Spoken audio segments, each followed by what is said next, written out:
महाराष्ट्रातील समतेच्या चळवळी पाहू आपण. कामगार चळवळ ज्या चळवळीच्या लोकसमूहामध्ये समानतेसाठी परिवर्तन घडवून आणतात त्या चळवळींना समतेच्या चळवळी असं म्हणतात.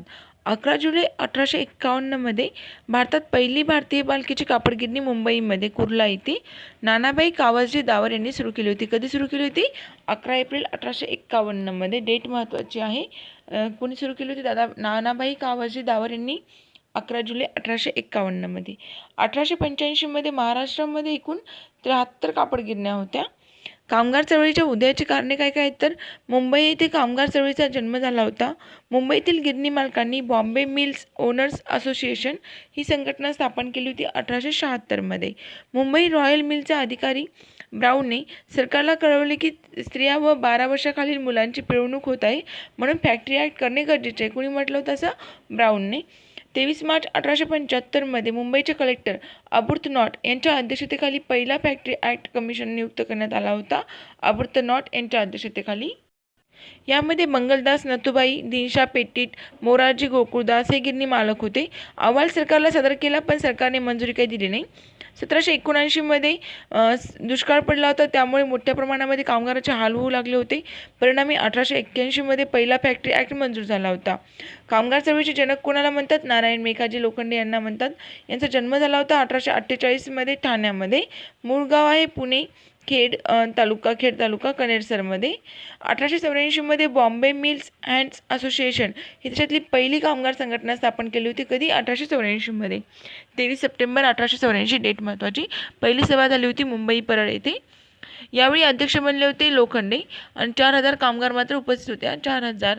पहिल्या फॅक्टरी ॲक्ट कमिशनचे अध्यक्ष W.B. मुलक यांना कामगारांच्या मागणीचे निवेदन सादर करण्यात आले होते. 24 एप्रिल 1890 महालक्ष्मी रेसकोर्स मैदानावर सभा भरली होती. 10,000 कामगार उपस्थित होते. तेव्हा कामगारांनी रविवारच्या सुट्टीची मागणी केली होती. 10 जून 1890 रविवारच्या सुट्टीला मान्यता दिली. बघा कधी? 10 जून 1890 रविवारच्या सुट्टीला मान्यता देण्यात आली. तेव्हापासून रविवारची सुट्टी मिळते. भारतीय कामगार चळवळीचे आद्य प्रवर्तक आहेत तर गुराखी नावाचं दैनिक.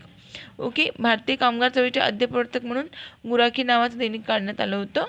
नारायण मेघाजी लोखंडे यांनी हिंदू मुस्लिम दंग्याच्या वेळी केलेल्या कार्यामुळे त्यांना सरकारने राव बहादूर ही पदवी दिली होती आणि जस्टिस ऑफ पीस या पदवीने सन्मानित केलं होतं. प्लेगच्या आजाराने 1897 लोखंडे यांचं निधन झालं होतं. Gokhale economics and politics institute Rao Bahadur Kale यांची होती. कामगारांनी संघटित होऊन संपाचे हत्यार उपसल्याशिवाय मालक वठणीवर येणार नाहीत हे उद्गार कोणाचे होते? आगरकरांचे. 1912 प्रदर्शित होणाऱ्या रोपट्याची वाढ हा 1 मिनिटाचा लघुपट दादासाहेब फाळके यांनी तयार केला होता. 1912 रोपट्याची वाढ. मी माझ्या जीवनामध्ये माझ्यापेक्षा अधिक समर्थ अशा शक्तीचा सहवासात आहे असे भगतसिंगांना भेटून आल्यावर पंडित मोतीलाल नेहरूंनी म्हटलं होतं. दिनकरराव जवळकरांनी देशाचे दुश्मन नावाचं पुस्तक लिहिलं होतं. चिपळूणकर प्लस टिळक या दोघांवरती. ओके, म्हणजे कुणाला म्हणलं होतं त्यांनी देशाचे दुश्मन? चिपळूणकर आणि टिळकला म्हणलं होतं त्या पुस्तकमध्ये. कमलाताई हॉस्पिट मातृसेवा संघ आणि वृद्धाश्रमाच्या संस्थापिका तसेच मंदबुद्धीच्या मुलांकरता शाळा सुरू केल्या होत्या. महाराष्ट्रामध्ये ज्या कामगार चळवळी भरल्या त्यांची वाटचाल बघू. स्वातंत्र्यपूर्व कामगार चळवळीमध्ये पोस्ट खात्यातील कामगारांनी 1907 बॉम्बे पोस्टल युनियन ही संघटना स्थापन केली होती. 1909 भिवाजी नरे यांनी सीताराम भोले आणि बॅरिस्टर हरिश्चंद्र तालचेकर यांच्या मदतीने कामगार हितवर्धक सभा संघटनेची स्थापना केली. ओके, कामगार हितवर्धक सभा म्हणलं तर कधीच्या? 1909 येते ती. भिवाजी नरे यांनी, सीताराम बोले, हरिश्चंद्र तालचेकर या तिघांनी मिळून स्थापन केली होती कामगार हितवर्धक सभा. Social service league 1909 Narayan Malhar Joshi यांनी गोपाळ देवधर, नरेश आप्पाजी द्रविड यांच्या मदतीने स्थापन केली. म्हणजे कोणाकोणाचा सहभाग होता? Narayan Malhar Joshi, Gopal Deodhar, Naresh Appaji Dravid. Social service league 1909 1918 BP वाडी यांच्या प्रयत्नामधून मद्रास लेबर युनियन स्थापन करण्यात आलं होतं. 1920 मजूर महाजन. 1920 अखिल भारतीय कामगार महासभा स्थापन करण्यात आली होती. आयटक 1920 आहे ती. 11 एप्रिल 1939 मुंबई शहरामध्ये ब्रिटिया गिरणीचा 7 महिन्याचा संप श्रीपाद अमृत डांगे यांनी म्हणजे यांच्या नेतृत्वाखाली घडला होता. जोशी यांनी बॉम्बे टेक्सटाईल लेबर युनियन या संघटनेचे अध्यक्ष होते जोशी. ओके, स्वातंत्र्यानंतर काळातील कामगार चळवळ सरदार वल्लभभाई पटेल यांच्या नेतृत्वाखाली मुंबई येथे इंडियन नॅशनल ट्रेड युनियन, आपण त्याला इंटक असं म्हणतो, याची स्थापना केली होती सरदार वल्लभभाई पटेल यांनी. ओके, 14 जानेवारी 1959 मुंबईतील सर्व गिरणी कामगारांनी एक युनियन करण्याचा निर्णय घेतला. मुंबई गिरणी कामगार युनियन असं नाव ठेवलं होतं. अखिल भारतीय ट्रेड युनियन काँग्रेस 1920मध्ये, अखिल भारतीय किसान काँग्रेस 1936मध्ये, गिरणी कामगार संघ 1928ला, अहमदाबाद टेक्सटाईल लेबर असोसिएशन 1918मध्ये स्थापन करण्यात आलं होतं. आणि सहकार चळवळीमध्ये कोण कोण व्यक्ती होत्या? भाऊसाहेब हिरे, विठ्ठलराव विखे पाटील, व्यंकटभाई मेहता, डॉक्टर धनंजय गाडगे, वसंतदादा पाटील, यशवंतराव मोहिते, भाऊसाहेब थोरात आणि जे.के. देवधर एवढे सगळेजण सहकार चळवळीशी संबंधित आहेत. हा चार्ट आपल्या एक्झामसाठी अतिशय महत्त्वाचा. 1881चा जो फॅक्टरी ॲक्ट झाला होता, किती फॅक्टरी ॲक्ट झाले बघा? 1881, 1891, 1911, 1938 आणि 1948चा फॅक्टरी ॲक्ट. तर कोणत्या कायद्यामध्ये काय घडलं होतं हे लक्षात ठेवणं अतिशय आवश्यक. 1881चा जो फॅक्टरी ॲक्ट झाला होता, मुंबईतील गिरणी मालक संघटनेने सरकारला फॅक्टरी ॲक्ट लागू करण्याची विनंती केली होती, त्यानुसार झाला होता. आणि हा कायदा 100पेक्षा जास्त कामगार असणाऱ्यांना लागू पडणार होता. 1881चा जो फॅक्टरी ॲक्ट होता तो 100पेक्षा अधिक जे कामगार आहेत त्यांना लागू पडत होता. 7 ते 12 वयोगटातील मुलांना कामगार म्हणून नियुक्त करू नये अशी शिफारस केली होती. आणि 9 तासांपेक्षा पण जास्त वेळ मुलांना काम देऊ नये. आता 1891च्या फॅक्टरी ॲक्टमध्ये 1890मध्ये बर्लिन परिषदेमध्ये चर्चा मेजर लेथ ब्रिजच्या अध्यक्षतेखाली कमिशन नियुक्त केलं होतं. आणि त्याच्या अहवालाच्या आधारे 1891चा फॅक्टरी ॲक्ट निर्माण झाला होता. इथे काय सांगण्यात आलं की 50 किंवा त्यापेक्षा जास्त 4 महिन्यांपेक्षा अधिक काळ काम करतात ती जागा म्हणजेच काय? फॅक्टरी आहे.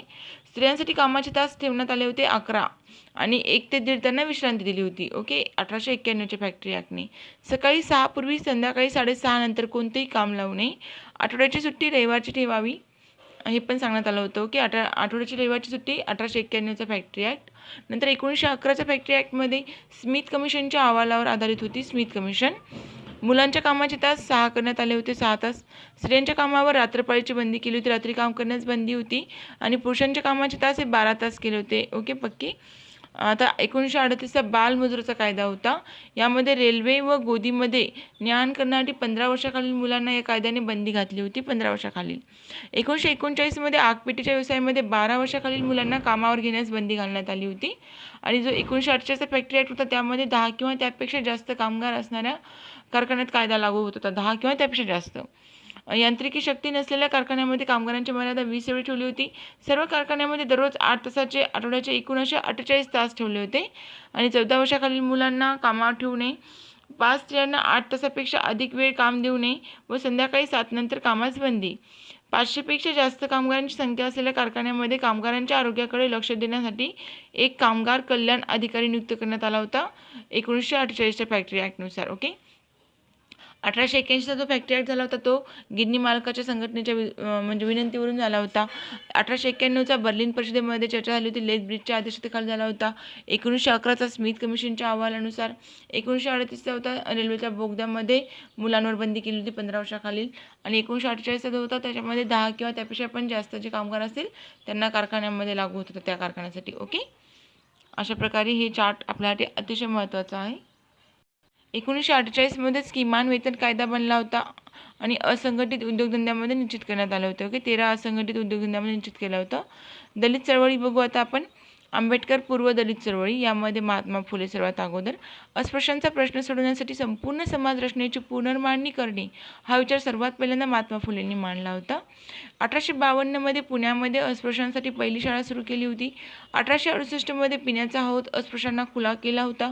सुधारणावादी विचारांचा प्रसार करण्यासाठी कृष्णराव भालेकर यांच्या मदतीने पुण्यातून दीनबंधू हे वृत्तपत्र 1877मध्ये सुरू केलं होतं. महात्मा फुलेंनी आपल्या मित्रांच्या सहकार्याने अस्पृश्य लोकांस विद्या शिकवण्याकरिता मंडळ नावाची संस्था स्थापन केली होती. की अस्पृश्य लोकांना विद्या शिकवण्याकरिता मंडळ नावाची संस्था होती. गोपाळबाबा वलंगर यांच्याबद्दल महात्मा फुले यांच्या विचारांचा प्रभाव होता यांच्यावरती. 1893मध्ये दापोली येथे अनार्य दोष परिहार समाज स्थापन केलं होतं. विटाळ विद्वत संघ हा ग्रंथ पण त्यांनीच लिहिलेला आहे. आणि दलितांमध्ये पहिलं वृत्तपत्र वार्ताहर म्हणून त्यांनी ओळखलं जायचं त्यांना. ओके, पहिले वृत्तपत्र वार्ताहर सुरू केलं त्यांनी, त्यांना वार्ताहर म्हणून ओळखलं जायचं. गोपाळबाबा वलंगकर. शिवराम ज्ञानबा कांबळे बद्दल बघा, पुण्याचे होते ते. मराठा दीनबंधू या वृत्तपत्रामध्ये पहिला लेख 1902मध्ये प्रसिद्ध केला होता. 1904मध्ये श्री शंकर प्रासादिक सोमवंशीय हितचिंतक मित्र समाज या संस्थेचं नाव महत्त्वाचं आहे. श्री शंकर प्रासादिक सोमवंशीय हितचिंतक मित्र समाज स्थापन केला होता 1904 मध्ये शिवराम ज्ञानबा कांबळे यांनी. याचा उद्देश काय होता? अस्पृश्य लोकांना लष्कर आणि पोलीस खात्यामध्ये नोकऱ्या मिळाव्यात, त्यांच्या मुलांचे शिक्षण सरकारने करावे यासाठी शाळा आणि वाचनालय सुरू केलं होतं. प्रभाव बघा वलंगकर, महात्मा फुले, लोकहितवादी आगरकर, बाबा पदमनजी यांचा होता. अस्पृश्यांना लष्करामध्ये आणि पोलिसांमध्ये नोकऱ्या मिळाव्यात अशी सासवड सभेमध्ये त्यांनी मागणी पण केली होती. छत्रपती शाहू महाराजांबद्दल प्रभाव होता त्यांच्यावरती महात्मा फुले यांच्या विचारांचा. 1902 मध्ये सरकारी नोकऱ्यांमध्ये मागासवर्गीयांसाठी 50% जागा राखीव ठेवल्या होत्या. महार वतन रद्द करून त्या जमिनी अस्पृश्यांच्या नावावर केल्या होत्या. माणगाव येथे 1920 मध्ये जी पहिली अस्पृश्यांची परिषद भरली होती त्याचे अध्यक्षस्थान बसवलं होतं. अध्यक्षस्थान नव्हतं यांचं. मूकनायक आर्थिक मदत केली होती 2500 रुपयाची. अस्पृश्यांच्या मुलांसाठी शाळा आणि वसतिगृहांची सोय केली होती. पाळणाघरे, गाई गुरांसाठी चारा पाण्याच्या लष्करी छावण्या सुरू केल्या होत्या. राजश्री हा किताब भारतीय इतिहासामध्ये फक्त विश्वामित्र व जनक यांना दिला गेला. राजश्री हा किताब आतापर्यंत विश्वामित्र आणि जनक या दोघांना दिला आहे. महाराजा सयाजीराव गायकवाड यांनी डॉक्टर आंबेडकरांना शिष्यवृत्ती देऊन USA UK पाठवलं होतं. अस्पृश्यता निवारक परिषद नावाने अस्पृश्यतेची पहिली परिषद मुंबई येथे 23 मार्च 1918 भरवली होती आणि अध्यक्ष बनले होते सयाजीराव गायकवाड. प्राथमिक शिक्षण मोफत आणि सक्तीचे करणारे बडोदा हे भारतातील पहिलं संस्थान आहे. प्राथमिक शिक्षण सक्तीचं आणि मोफत करणारे बडोदा हे पहिलं संस्थान येतं. आता बघू महर्षी विठ्ठल रामजी शिंदे यांच्याबद्दल. यांचा जन्म झाला होता 23 एप्रिल 1873 मध्ये कर्नाटक जामखिंडी. जामखिंडी हे त्यांचे मूळ गाव. आईचं नाव होतं यमुनाबाई. मृत्यू झाला 2 जानेवारी 1944 पुण्यामध्येच. 12 ऑक्टोबर 1906 मध्ये depressed classes mission society of India या संस्थेची स्थापना केली होती मुंबईमध्ये. 1912 मध्ये पुण्यामध्ये फर्ग्युसन कॉलेज येथे अस्पृश्य व ब्राह्मण यांच्या एकत्र सहभोजनाचा कार्यक्रम घेतला होता 1912 मध्ये. मुंबई येथे नारायण चंदावरकर यांच्या अध्यक्षतेखाली जाहीर सभा घेऊन डॉक्टर आंबेडकर यांनी मानपत्र द्यावे अशी मागणी केली होती. किसन भागोजी बनसोडे यांच्याबद्दल बघू. यांचा जन्म झाला होता नागपूरमध्ये. अस्पृश्यांची शैक्षणिक आर्थिक प्रगती व्हावी यासाठी त्यांनी सन्मानबोधक निरआश्रित समाज स्थापन केला होता. चोखामेळा सुधारणा मंडळ पण स्थापन केलेला आहे. किसन भागोजी बनसोडे यांचा चोखामेळा सुधारणा मंडळ. आंबेडकरांनी दलित चळवळ 14 एप्रिल 1891 मध्ये महूमध्ये जन्म झालेला आहे आंबेडकरांचा. Military of headquarter war. प्राचीन भारतातील व्यापार. हा महत्त्वाचा. प्राचीन भारतातील व्यापार या विषयावर त्यांनी MA पदवी मिळाली होती आणि PhD त्यांना भारताच्या राष्ट्रीय नफ्याचा वाटा एका ऐतिहासिक प्रकरणाबद्दल परिशीलन या प्रबंधाबद्दल मिळाला होता. कोलंबिया विद्यापीठाने त्यांना ही PhD पदवी दिली होती. DSc इकॉनॉमिक्स पदवी होती. रुपयाचा प्रश्न या विषयावर लंडनमध्ये त्यांनी लेख लिहिला होता, त्यासाठी त्यांना भेटली होती DSc पदवी. 1920 पासून समाजकार्यामध्ये उडी मारली. 1923 मध्ये बॅरिस्टरची परीक्षा उत्तीर्ण झाले होते ते. त्यांचं कार्य बघू. माणगावची परिषद डॉक्टर बाबासाहेब आंबेडकर आणि छत्रपती शाहू महाराज यांच्या प्रयत्नांनी अस्पृश्यता निवारण परिषद आयोजित करण्यात आली होती आणि 20 आणि 21 मार्च 1920 मध्ये कागल माणगाव येथे आप्पासाहेब पाटील यांच्या मदतीने परिषद भरवली होती आणि अध्यक्ष बनले होते माणगावमध्ये कोण? डॉक्टर बाबासाहेब आंबेडकर. यावेळी शाहू महाराजांनी अस्पृश्य चळवळीचे नेतृत्व बाबासाहेबांनी करावे अशी अपेक्षा व्यक्त केली होती.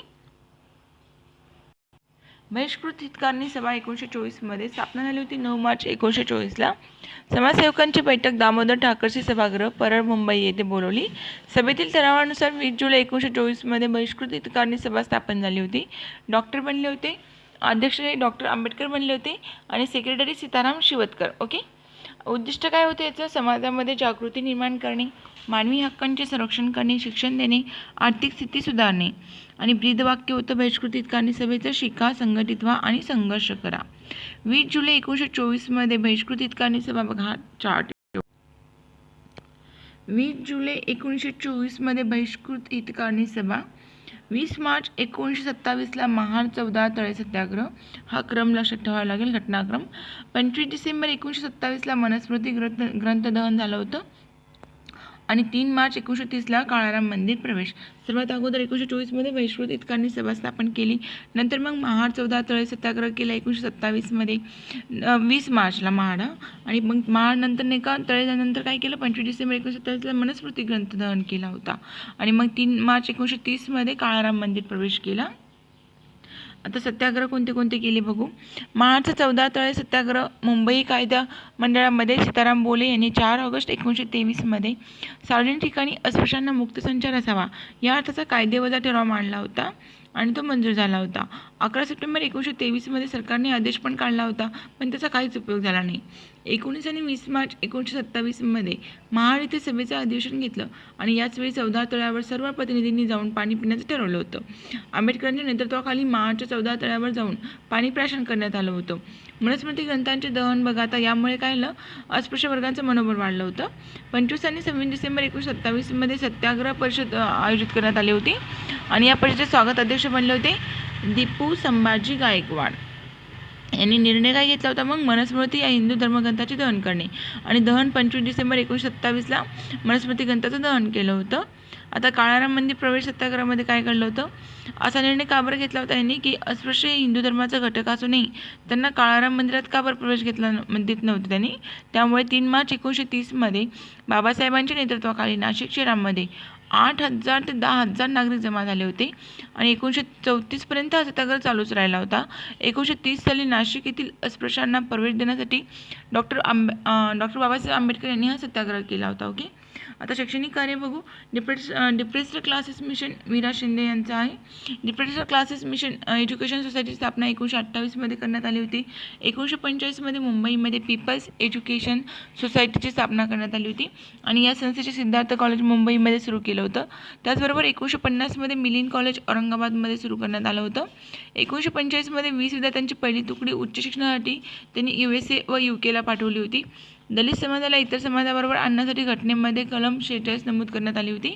कलम 29 प्रमाणे सरकारी मदत घेणाऱ्या शैक्षणिक संस्थेमध्ये अस्पृश्यांना मुक्त प्रवेश असला होता. ओके, आता राजकीय चळवळी बघू. काय काय केलं, दलितांना संदेश दिला होता की राजकीय सत्तेच्या मोक्याच्या आणि महत्त्वाच्या जागा काबीज करा, तसेच शासनकर्ते जमात बना, म्हणजे राजकारणात गेल्याचा आपोआप समाजाचा पण उद्धार होईल असं त्यांचं म्हणणं होतं.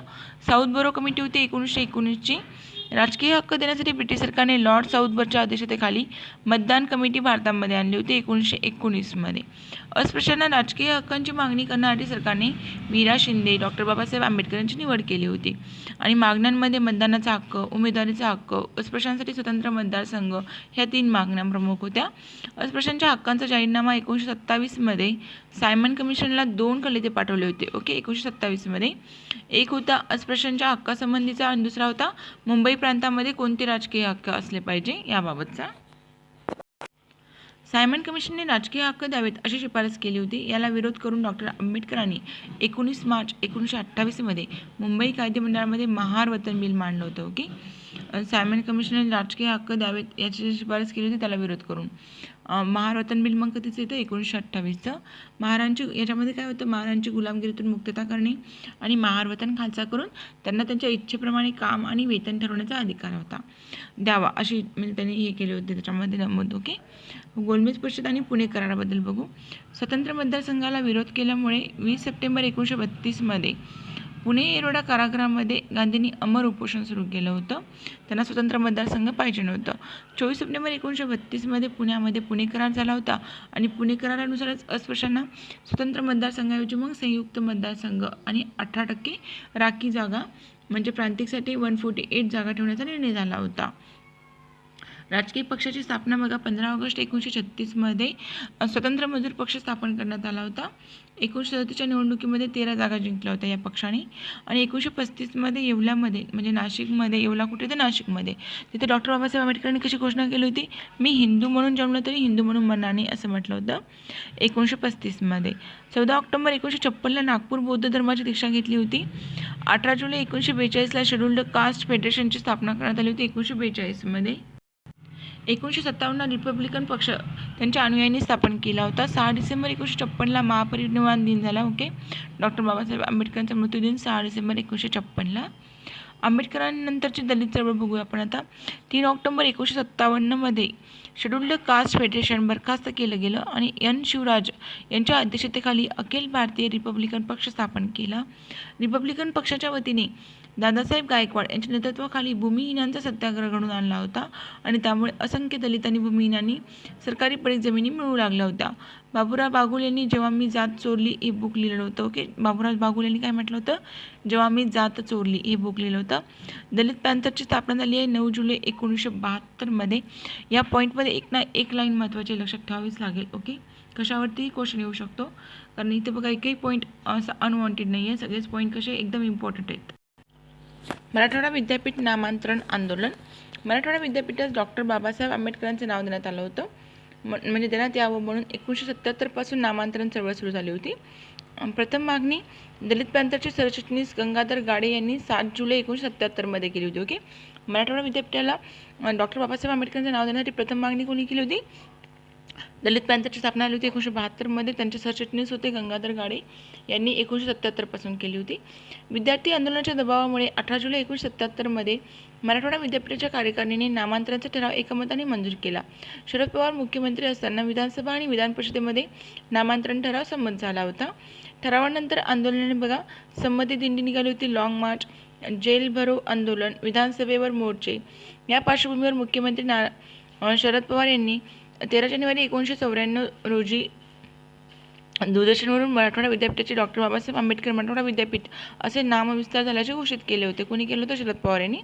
ज्याप्रमाणे 14 जानेवारी 1994 पासून राज्यपालांच्या आदेशाद्वारे औरंगाबाद विद्यापीठ डॉक्टर बाबासाहेब आंबेडकर मराठवाडा विद्यापीठ या नावाने ओळखलं जाऊ लागलं होतं. त्याच दिवशी नांदेड येथे पण स्वामी रामानंद तीर्थ मराठवाडा विद्यापीठ या नावाने नवीन विद्यापीठ सुरू करण्याची घोषणा करण्यात आली होती. ओके, म्हणजे 1994 मध्ये दोघांचं पण नामांतरण झालेलं आहे. स्त्रीमुक्ती चळवळ राजाराम मोहन राय यांनी सतीबंदी कायदा 1829 मध्ये केला होता. मुंबईमध्ये जगन्नाथ शंकर सेठ यांनी कायद्याच्या बाजूने जनमत निर्माण करण्याचा प्रयत्न पण केला होता. स्त्री सुधारणेचे आद्य प्रवर्तक म्हणतात राजाराम मोहन राय यांना. लोकहितवादी म्हणून गोपाळ हरी देशमुख यांना ओळखलं जातं. 1848 ते 50 या काळामध्ये समाज प्रबोधनपर जे लेखन केले त्यांना शतपत्र असे म्हणतात. महात्मा फुलेंनी मुलींची पहिली शाळा काढली होती 3 जुलै 1848 मध्ये पुणे भिडेवाड्यामध्ये. ओके, 3 जुलै 1848. नंतर दुसरी शाळा 17 सप्टेंबर 1851 रास्तापेठेमध्ये आणि तिसरी 15 मार्च 1852 वेताळपेठेमध्ये. पुणे भिडेवाड्यात, रास्तापेठेत आणि वेताळपेठेमध्ये 48, 51, 52. लक्षात ठेवायचं म्हणजे आता विष्णुशास्त्री पंडित यांनी पुनर्विवाह उत्तेजक मंडळी स्थापन केली होती. ओके, विष्णुशास्त्री पंडित म्हणलं तर पुनर्विवाह उत्तेजक मंडळी येतं, इथे थोडं कन्फ्युजन होतं बघा.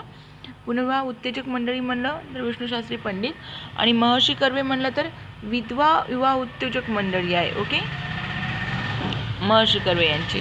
न्यायाधीश मगो रानडे यांची महादेव गोविंद रानडे विधवा विवाह उत्तेजक मंडळ म्हणलं तर रानडे 1865 मध्ये. ओके, विवाह उत्तेजक मंडळी महर्षी कर्वे, विधवा विवाह उत्तेजक मंडळ म्हणलं 1865 मध्ये तर रानडे. हा चार्ट बघा. विष्णुशास्त्री पंडित पुनर्विवाह उत्तेजक मंडळी. ओके, यांनी पुनर्विवाह. विष्णुशास्त्री पंडित पुनर्विवाह, महर्षी कर्वे आणि रानडे विधवा विवाह उत्तेजक मंडळ आहे, पण फक्त मंडळी म्हणलं तर कर्वे आणि मंडळ म्हणलं तर रानडे येतं. 1865 मध्ये मंडळ स्थापन केलं होतं. ओके, आता विष्णुशास्त्री पंडितांबद्दल बघूया. विष्णुशास्त्री पंडित यांनी हिंदू प्रकाश या वर्तमानपत्रांमध्ये स्त्रियांच्या स्थितीमध्ये सुधारणा व्हावी यासाठी लेखन केलं होतं. स्त्री शिक्षण, बालविवाह, केशवपन, पुनर्विवाह, जातीभेद या बाबतीत त्यांनी लेखन केलं होतं. पुनर्विवाह उत्तेजक मंडळी स्थापन केलेल्या सनातनी लोकांनी हिंदू धर्म व्यवस्थापक सभा संघटना स्थापन केली होती. आता महिला समाजसुधारक कोण कोण येतं? तरखडकर भगिनी डॉक्टर आत्माराम तरखडकर यांनी आपल्या 3 मुलींना दुर्गा, अन्नपूर्णा आणि माणिक यांना शिक्षण दिलं होतं. अन्नपूर्णा ही विलायतेत शिक्षणासाठी जाणारी पहिली महाराष्ट्रीयन महिला होती. ओके, अन्नपूर्णा पहिली महाराष्ट्रीयन जी मुलगी आहे जी की म्हणजे महिला आहे जी की शिक्षणासाठी बाहेरगावी गेली होती. ओके, म्हणजे परदेशात गेली होती आणि तिने आयरिश पुरुषासोबत लग्न पण केलं होतं. नंतर पंडिता रमाबाई बघा, आर्य महिला समाजाची स्थापना 1882 मध्ये केली होती. रानडे आणि रमाबाई रानडे यांच्या मदतीने केली होती 1882 मध्ये. 1882 मध्ये हंटर कमिशन समोर साक्ष पण दिली होती त्यांनी. व्हाईसरॉय डफरींच्या पत्नी लेडी डफरींच्या नावावर फंड जमा करून स्त्रियांसाठी वैद्यकीय सेवा उपलब्ध करून दिल्या होत्या. 1889 मध्ये मुंबई शारदा सदन शाखा 1890 मध्ये पुण्यामध्ये ओपन केली होती शारदा सदन. 1891 मध्ये बालविधवांसाठी शारदा सदन शाखा. 1896 मध्ये केडगावमध्ये मुक्ती सदन ख्रिस्ती संस्थेची स्थापना केली होती. ओके, मुक्ती सदनतर्फे. कृपा सदन म्हणलं तर पती स्त्रियांसाठी बातमी सदन होतं. अंधांसाठी पहिली शाळा होती बातमी सदन. सदानंद सदन म्हणलं तर अनाथ मुलांसाठी. ओके, शारदा सदन 1889 मुंबईमध्ये, त्याची शाखा 1890 मध्ये पुण्यामध्ये. 1891 मध्ये बालविधवांसाठी शारदा सदन होतं. 1896 मध्ये केडगावमध्ये मुक्ती सदन, याच्यामध्ये ख्रिस्ती संस्थेची स्थापना करण्यात आली होती. आणि कृपा सदन म्हणलं तर पती स्त्रियांसाठी, बातमी सदन अंधांसाठी पहिली शाळा, आणि सदानंद सदन म्हणलं तर अनाथ मुलांसाठी. 1919 मध्ये त्यांना केसर-ई-हिंद हे सुवर्ण पदक देऊन सरकारने गौरवलं होतं आणि 5 एप्रिल 1922 मध्ये त्यांचा मृत्यू झाला होता. रमाबाई रानडे 1862 ते 1924 हा कार्यकाळ. 1882 मध्ये आर्य महिला समाजाची स्थापना केली होती त्यांनी. पंडिता रमाबाई, काशीताई कानिटकर आणि रमाबाई रानडे या तिघींनी मिळून. ओके, पंडिता रमाबाई, काशीताई कानिटकर आणि रमाबाई रानडे. आर्य महिला समाज 1882. हिंदू लेडीज सोशल क्लब 1894 पुण्याला स्थापन केला होता आणि त्यामधून स्त्री शिक्षणाचं कार्य केलं होतं. 1904 येरोडा तुरुंगाच्या मानद अधीक्षक बनल्या होत्या रमाबाई रानडे. 1908 मुंबई सेवा सदनाची स्थापना केली होती. गोपाळकृष्ण देवधरांच्या मदतीने सेवा सदन कोणाच्या मदतीने स्थापन केलं होतं? रमाबाई रानडेंनी गोपाळकृष्ण देवधरांच्या. 1909 सेवा सदनची पुण्यामध्ये शाखा ओपन केली होती. शारदा सदन पंडिता रमाबाई यांच्या मदतीने आणि सेवा सदन रमाबाई रानडे यांचं. आनंदीबाई जोशी अमेरिकेत जाऊन वैद्यकीय शास्त्रातील पदवी मिळणारी पहिली महिला आहे. पेनसिल्व्हेनिया विद्यापीठामध्ये 1886 त्यांनी MD झाल्या होत्या. पेनसिल्व्हेनिया 1886 आणि त्यांच्यामुळे समाजातील स्त्रीविषयक स्थित्यंतरांची प्रक्रिया घडून येण्यास मदत झाली होती. ताराबाई शिंदे यांचा कार्यकाळ 1840 ते 1910 येतो. त्यांचा गाजलेला ग्रंथ आहे स्त्री पुरुष तुलना. 1882 लिहिला होता त्यांनी. जनाक्का शिंदे मीरा शिंदेची बहीण आहेत. ओके, लहानपणीचा विवाह त्यांचा नवऱ्याशी न पटल्यामुळे समाज सुधारणेकडे वळाल्या होत्या. 1907 निराश्रित सेवा सदनाची स्थापना केली होती. 1907 विविध स्त्रीविषयी कायदे बघा. अश्लीलता कायदा 1986 बनला होता. 1829 सतीबंदी कायदा. 1856 विधवा पुनर्विवाहाचा कायदा. 1872 नोंदणी विवाह कायदा. 1938 हिंदू स्त्रियांचे प्रॉपर्टी हक्क व कायद्याचे मालमत्तेत हक्क वाढवण्यात आले होते. आणि 1946 विभक्त राहून पोटगी मागण्याचा हक्क. ओके, म्हणजे स्त्रीविषयी कोणते कायदे बनले? 1829 माहिती आहे सर्वांना, सतीबंदीचा कायदा होता. 1856 विधवा पुनर्विवाह कायदा डलोसीच्या काळामधला. 1872 नोंदणी विवाह कायदा. 1938 हिंदू स्त्रियांचे प्रॉपर्टी हक्क या कायद्याने मालमत्तेमध्ये हक्क वाढवले होते. आणि विभक्त राहून पोटगी मागण्याचा हक्क म्हणजे घटस्फोटानंतर जे संपत्तीचा हक्क असतो तो 1946चा कायदा होता. मेक्सिकोमध्ये 1975 आंतरराष्ट्रीय महिला परिषद भरली होती. ओके, आणि हिंदू कोड बिल बद्दल बघू आपण. राव समिती स्थापन करण्यात आली होती हिंदू कोड बिल बद्दल. 1941 राव समितीने हिंदू कायद्याचे सुसूत्रीकरण करून हिंदू कोड बिल तयार केलं होतं, परंतु दुसऱ्या महायुद्धामुळे त्याकडे दुर्लक्ष देण्यात आलं होतं. भारताची घटना कार्य पूर्ण झाल्यावर डॉक्टर बाबासाहेब आंबेडकर यांनी या बिलाकडे लक्ष दिलं, पण यावेळी कायद्याला मोठा विरोध झाला होता. हिंदू स्त्रियांच्या हक्कांसाठी डॉक्टर आंबेडकरांनी आग्रह धरला होता. त्यातूनच 4 कायदे तयार करण्यात आले. हिंदू वारसा हक्क कायदा, हिंदू विवाह कायदा, हिंदू अज्ञान आणि पालकत्व कायदा, हिंदू दत्तक आणि पोटगी कायदा. आता यालाच हिंदू कोड बिल म्हणतात. ओके, या 4 कायद्यांना मिळूनच हिंदू कोड बिल म्हणतात. आता त्यामध्ये काय काय येतं? प्रथम घटस्फोटाचा हक्क देण्यात आला होता. स्त्री पुरुष भेद नष्ट करून सासर माहेर संपत्तीमध्ये वारसा हक्क 1956. 1972 गर्भपात कायदा मंजूर झाला होता. 1984 गर्भजल परीक्षण कायदा संमत झाला होता. हुंडा विरोधी कायदा 1961. 1984 हुंडा देणे आणि घेणे हे निषिद्ध मानण्यात आलं होतं 1984. आता आदिवासी सुधारणा चळवळी बघू आपण. यामध्ये बघा, महाराष्ट्रामध्ये 9.5% लोकसंख्या 15,000 चौरस मैल भूमीवर याचं वास्तव्य आहे. सह्याद्री विभागामध्ये ठाकर, कातकरी, वारली, महादेव कोळी, कथोली, ढोरकोळी आणि मल्हार कोळी ही जात म्हणजे आहे आदिवासी जमात. सातपुडा विभागामध्ये घातका, पावरा, हुबळा, भीड, गावित, कोरकू, मावची, कोलम सातपुडामध्ये. आणि गोंडवानामध्ये मांडिया, गोंड, अंध, कवर, परदान, भिल्ल, हलबा आणि कोल येते. महात्मा गांधींच्या सूचनेवरून ठक्कर बापांनी भिल्ल जमातच्या शैक्षणिक आणि सामाजिक उन्नतीसाठी कार्य केलं होतं. महात्मा गांधींनी ठक्कर बापांना भिल्लांचे धर्मगुरू म्हणून संबोधलं. बापांनी 21 संस्था निर्माण केल्या होत्या. उलगलून नावाचा आदिवासी विद्रोह बिरसा मुंडा या नावाने घडून आणला होता. ओके, उलगलून नावाचा आदिवासी विद्रोह बिरसा मुंडा संबंधी आहे. खानदेशामध्ये आदिवासी भिल्लांचा उठाव तीव्र स्वरूपाचा होता.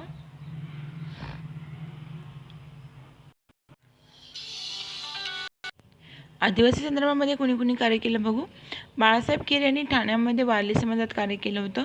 जिल्हा अधिकारी D. सिमिंग्टन यांच्या नेतृत्वाखाली स्थितीची पाहणी करून अहवाल सादर केला होता. शामराव आणि गोदावरी परुळेकर या दोघांनी किसान सभेच्या माध्यमातून वारली समाजामध्ये कार्य केलं होतं. उमरगाव तालुक्यामध्ये झरी येथील आदिवासी परिषदेमध्ये वेठबिगारी नष्ट करण्याचं आवाहन केलं होतं. सभा त्यांनी तळवडीमध्ये भरली होती. जीवाला धोका आहे अशी खोटी बातमी पसरली तेव्हा 10,000 आदिवासी जमा झाले होते. जमीन मालकांनी गोळीबार केला होता. ही घटना तळवडीमध्ये गोळीबार प्रकरण म्हणून प्रसिद्ध झाली आहे. ओके, तळवडीमध्ये अखिल भारतीय किसान सभा आणि मार्क्सवाद कम्युनिस्ट पक्षाच्या अध्यक्ष म्हणून कार्य केलं आहे. जेव्हा माणूस जागा होतो हे आत्मकथनपर ग्रंथ लिहिलेला आहे. ओके, शामराव आणि गोदावरी परुळकर यांचा जेव्हा माणूस जागा होतो. ताराबाई मोडक यांनी बोर्डी व नंतर ठाणे जिल्ह्यामध्ये कोसबाड येथे शैक्षणिक कार्यास सुरुवात केली. आदिवासींच्या मुलांसाठी अंगणवाड्या सुरू केल्या. कुरणशाळा प्रयोग, ग्राम मंगल प्रकल्प स्थापन केला होता त्यांनीच. अनुताई वाघ यांचा जन्म झाला बघ 17 मार्च 1910 मध्ये पुण्यामध्ये. अनुताई वाघ आणि ताराबाई मोडक यांच्याकडून प्रेरणा घेतली होती अनुताई वाघनी. कोसबाड प्रकल्प ही आदिवासींच्या विकासाची संस्था स्थापन केली होती. पाळणाघरे, बालवाड्या, प्रौढ शैक्षणिक वर्ग पुरस्कार त्यांना आदिवासी सेवक पुरस्कार 1985-86 मध्ये मिळाला होता. पद्मश्री पुरस्कार पण त्यांना मिळालेला 1985 मध्ये. जमनालाल बजाज पुरस्कार 1985 मध्येच. आदर्श शिक्षिका 1972 मध्ये आणि महाराष्ट्र शासनाचा दलित मित्र 1973 मध्ये. त्यांचा ग्रंथ कोसबाडच्या टेकडीवरून विकासाच्या मार्गावर, दाभोणच्या जंगलातून सहज शिक्षण हे त्यांचे ग्रंथ आहेत. कोसबाडची कर्मयोगिनी पण म्हणतात. कोणाला म्हणतात? अनुताई वाघ यांना. दामू अण्णा टोकेकर हिंदू सेवा संघाची स्थापना केली होती दामू अण्णा टोकेकर यांनी. बीडमध्ये डोंबरी सोंदरा गुरुकुल योजना सुरू केली होती. नंतर नाही का रेवूजी पांडुरंग चौधरी यांनी जवाहर संस्थानामध्ये वेठबिगारी पद्धत बंद केली होती. रेवूजी पांडुरंग चौधरी यांनी आदिवासी सेवा मंडळ सुरू करून शैक्षणिक कार्याला सुरुवात केली. आश्रमशाळा कातकरी, वारली, ठाकूर, कोकणी याबाबत यांची आश्रमशाळा सुरू केली होती. जवाहरमध्ये खरेदी विक्री संघाची स्थापना करून आदिवासी आर्थिक परिस्थितीला सुधारणा दिली. तलासरीचे वनवासी विद्यार्थी प्रकल्प पण पांडुरंग चौधरी यांनी सुरू केला होता. पांडुरंग ढवळा साबळे यांनी 1951 मध्ये ओम आदिशक्ती आदिवासी सेवा संघ, कुणाचा येतो?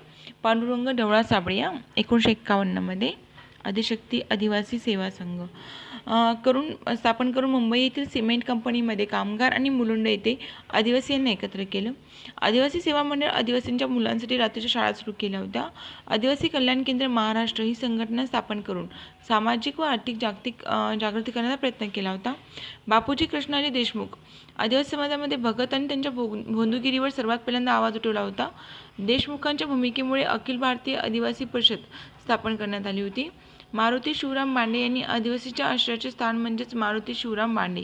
ओके, आदिवासींच्या आश्रयाचे स्थान कोणाला म्हणतात? मारुती शिवराम बांडे यांना. रामराव वाडवे यांनी डॉक्टर होते. आदिवासी सुधार सेवा समिती स्थापन केली होती. वाडवेची आदिवासी सुधार सेवा समिती. बाबूराव नारायण मडावी यांनी आदिवासी विकास महामंडळ स्थापना केली. आदिवासींना रास्त सवलती मिळाव्यात म्हणून आरक्षणाची व्यवस्था केली. विधानसभेमध्ये आदिवासींना प्रतिनिधित्व मिळावं म्हणून शासनाकडे पाठपुरावा केला. अमृतलाल विठ्ठलदास ठक्कर 1922 मध्ये भिल्ल सेवा मंडळाची स्थापना केली होती.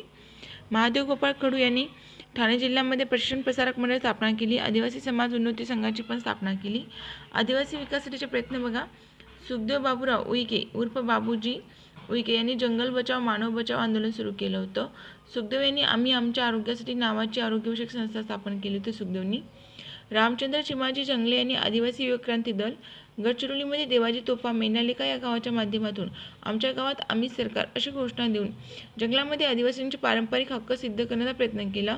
आंतरराष्ट्रीय ख्यातीचे वारली चित्रकार जनक जीवा सीमा मोसे यांना म्हणतात. ओके, आंतरराष्ट्रीय ख्यातीचे आहेत वारली चित्रकलेचे जनक कोणाला म्हणतात? जीवा सीमा मोसे यांना म्हणतात. आदिवासीसाठी शासनाच्या विकास योजना बघा. 1972 मध्ये आदिवासी विकास संचालनाची स्थापना करण्यात आली होती आणि 1983 मध्ये आदिवासी विभाग स्थापन करण्यात आलं होतं. इतर काही महत्त्वाची माहिती बघू. देशभक्तीचा प्रसार करण्याच्या उद्देशाने आत्मनिष्ठ युक्ती समाजाची स्थापना नाशिकमध्ये येनू बाबाराव सावरकर यांनी केली होती. ओके, बाबाराव सावरकर यांची पत्नी येनू बाबाराव सावरकर. अवंतिकाबाई गोखले यांनी सविनय कायदेभंग चळवळीच्या काळामध्ये मुंबईमध्ये एका सत्तेकारी गटाचे नेतृत्व केल्यामुळे कारावास भोगला होता. अखिल भारतीय किसान सभेच्या दुसऱ्या अधिवेशनामध्ये अध्यक्षस्थानी होते एन.जी. रंगा. फेजपूरमध्ये भरलं होतं ते. अखिल भारतीय किसान सभा पहिलं अधिवेशन टिटवाळ्याला 1945 मध्ये. नंतर नागपूरच्या मजूर आंदोलनाचे जनक होते धुंडीराजपंत ठेंगडी यांनी केलं होतं. गोवा विमोचन समितीची स्थापना पुण्यामध्ये झाली होती. श्रीमती मृणाल गोरे यांनी महाराष्ट्रामध्ये भाववाढी विरुद्ध लाटणे मोर्चा काढला होता. लाटणे मोर्चा कोणाचा? मृणाल गोरे यांचा. इंडियन ट्रेड युनियन ॲक्ट 1926 नुसार भारतीय कामगार संघटना कायदेशीर मान्यता मिळाली होती. आधुनिक भारताच्या इतिहासातील शेतकऱ्यांचे सर्वात मोठे गमिनी युद्ध तेलंगणा आंदोलन आहे. ओके, स्वातंत्र्यानंतरचा महाराष्ट्र बघू आपण. 1947 ते 1960 पर्यंत. संयुक्त महाराष्ट्र चळवळ 1946 पासून सुरू झाली होती. संयुक्त महाराष्ट्र आंदोलनाची पार्श्वभूमी पाहू. महाराष्ट्राचे पहिले मुख्यमंत्री ऋणानुबंधात लिहितात. मराठी भाषिकांच्या एकीकरणासाठी ओड साहित्य संमेलनातून झालेली आहे. 1905 मध्ये बंगालच्या फाळणीतून आणि 1915 मध्ये टिळकांनी भाषावार प्रांत रचनेची मागणी केली होती. रामराव देशमुख हे मध्य प्रांत व वराड विधिमंडळाचे प्रतिनिधी होते. रामराव देशमुख त्यांनी 1 ऑक्टोबर 1938मध्ये वराडला वेगळा प्रांत करावा असा ठराव मांडला होता. रामराव देशमुखनी 1940मध्ये वाकणकर यांनी धनंजयराव गाडगीळ व नवी पटवर्धन यांच्या मदतीने सर्वात पहिल्यांदा महाराष्ट्राचा नकाशा तयार केला होता. गाडगीळ आणि पटवर्धन वाकणकर यांनी गाडगीळ आणि पटवर्धन यांच्या मदतीने 1940मध्ये 28 जानेवारी 1940मध्ये मुंबईमध्ये रामराव देशमुख यांच्या अध्यक्षतेखाली संयुक्त महाराष्ट्र सभा स्थापन झाली होती.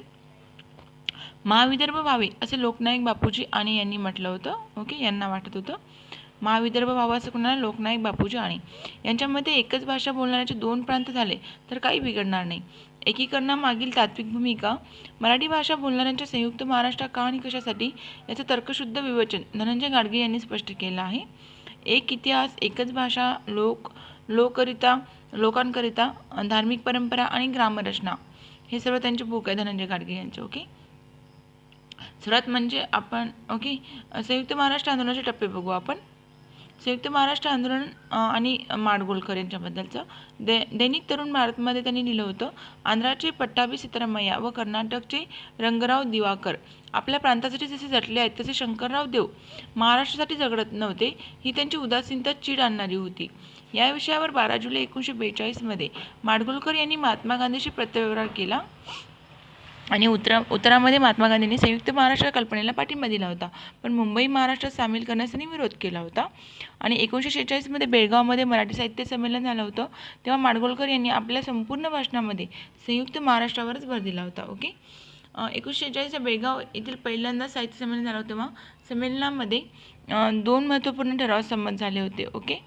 संयुक्त महाराष्ट्र निर्माण होईपर्यंत मराठवाडा आणि गोमंतक या प्रदेशांना स्वायत्तता असावी.